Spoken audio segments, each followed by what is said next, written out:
पाकिस्तानी जो ईरान में इस वक्त मौजूद हैं उनको कहा गया है कि वो महफूज मकाम पर रहें और अगर किसी भी तरह की उन्हें कोई मदद चाहिए तो जो पाकिस्तान का सफारत खाना है तेहरान में उनसे वो रब्ता कर सकते हैं, जिससे आपको अंदाज़ा होता है कि इस वक्त ईरान में क्या हालात हैं। दूसरी तरफ जो ईरान की हुकूमत है उन्होंने इल्ज़ाम आयद किया है ख़ास करके अमरीका के ऊपर कि वो इन मुजाहरों की आड़ में वहाँ पर जो अपना मकसद है वो पूरा करना चाहते हैं। ईरान की हुकूमत ने बाकायदा तौर पर यूएन सिक्योरिटी काउंसिल को ख़त भी लिखा है और कुछ ये भी अफवाहें गर्दिश कर रही थी कि शायद इस सूरत हाल के अंदर जो ईरान की फ़ौज है ये ना हो कि वो कब्जा कर ले, लेकिन इसके हवाले से जो डेवलपमेंट हुई है कि आज स्टेटमेंट सामने आया है ईरान की फ़ौज का भी और उन्होंने तौर पर इन तमाम खबरों की तरदीद की है और उन्होंने कहा है कि वो ईरान के जो सुप्रीम कमांडर हैं, जो उनके रहबर आला हैं आयतुल्लाह अली खामेनेई, तो इनकी इंस्ट्रक्शंस के ऊपर जो भी ईरान के मफादात हैं, ईरान के जो स्टेट इंटरेस्ट हैं, स्ट्रेटेजिक इंस्टॉलेशंस हैं, उनका तहफ़्फ़ुज़ करती रहेंगी। यानी कि ईरान की फ़ौज स्ट्रिक्टली स्टैंडिंग बिहाइंड उनकी जो गवर्नमेंट है और ईरान के जो सुप्रीम लीडर हैं खामेनेई उनके पीछे खड़ी है। बट ओवरऑल क्योंकि वहाँ पर एक ब्लैकआउट है, जो खबरें भी आ रही हैं मुख्तलिफ ज़राए से आ रही हैं बिट्स एंड पीसेस के अंदर, so we don't know exactly what is the situation right now. लेकिन अगर पाकिस्तान ने भी ट्रैवल एडवाइजरी जारी की है तो this means that situation is quite grave. Kamran, ये पहली दफ़ा नहीं है कि ईरान के अंदर इन्फ्लेशन की वजह से वहाँ पे मुजाहरे हुए हैं, लेकिन इस दफ़ा शायद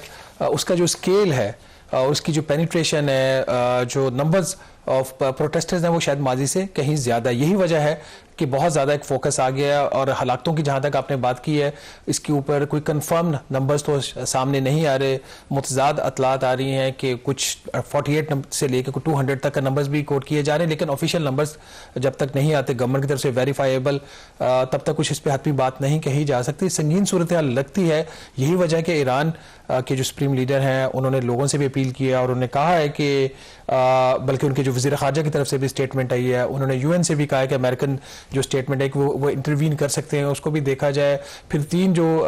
यूरोपीय ममालिक हैं उनकी तरफ से भी इसी किस्म के कंसर्न शो किए जा रहे हैं। तो आप क्या समझते हैं, ऐसा लगता नहीं है कि जो कुछ ईरानियन लीडरशिप के कंसर्न्स हैं कि इसके पीछे बैरूनी अनासर हैं जो हवा दे रहे हैं इन मुजाहिरों को, इसमें जान है? मेरे ख्याल में बिल्कुल इसमें कोई शक नहीं है, क्योंकि अगर आप ओवरऑल डॉट्स भी कनेक्ट करें और इस वक्त जो कवरेज है खास करके इसराइल का जो फैक्टर है, अगर इजरायली मीडिया को इस वक्त देखें तो सबसे ज़्यादा प्रोमिनेंटली उनका प्रिंट है या मेन स्ट्रीम मीडिया है इस वक्त ईरान के प्रोटेस्ट के ऊपर खास करके उसने फोकस किया हुआ है, क्योंकि ईरान का बिल्कुल इसराइल का इंटरेस्ट है कि यहाँ पर रिजीम चेंज आए, नंबर 1। फिर खुद जो अमरीकी सदर के जो बयानात हैं उन्होंने 2 मरतबा ये कहा कि हम इंटरवीन कर सकते हैं, वो भी ये रिफ्लेक्ट करता है। एंड थर्डली जो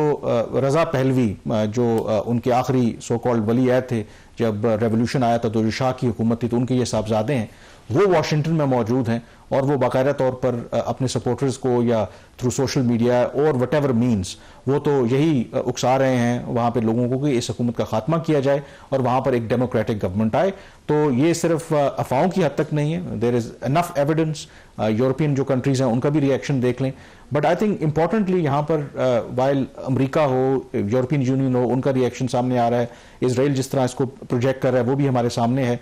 चीन का भी एक अहम स्टेक है इस रीजन के अंदर, ईरान के साथ उनके बड़े क्लोज रिलेशनशिप रहे हैं पिछले 1-2 सालों के अंदर, उनके साथ उनके स्ट्रेटेजिक मुआहदे भी हुए हैं। उनकी तरफ से बिल्कुल खामोशी है। बताया गया कि एक स्टेटमेंट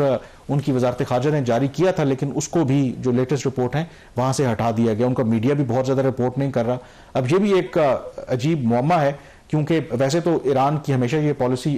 चीन की रही है कि वो इंटरवीन नहीं करते जो दूसरे लोगों के मामलात हैं। बट ओवरऑल आई थिंक उनका जो इस तरह की जो सिचुएशन है, जब आपके इंटरेस्ट इस तरीके से एट स्टेक हो तो एक एक्सपेक्टेशन भी होती है, क्योंकि चीन अमेरिका के बाद बड़ी ताकत है कि कुछ ना कुछ तो ज़रूर वो अमेरिका को डिटर करने के लिए ऐसा कुछ करेगी।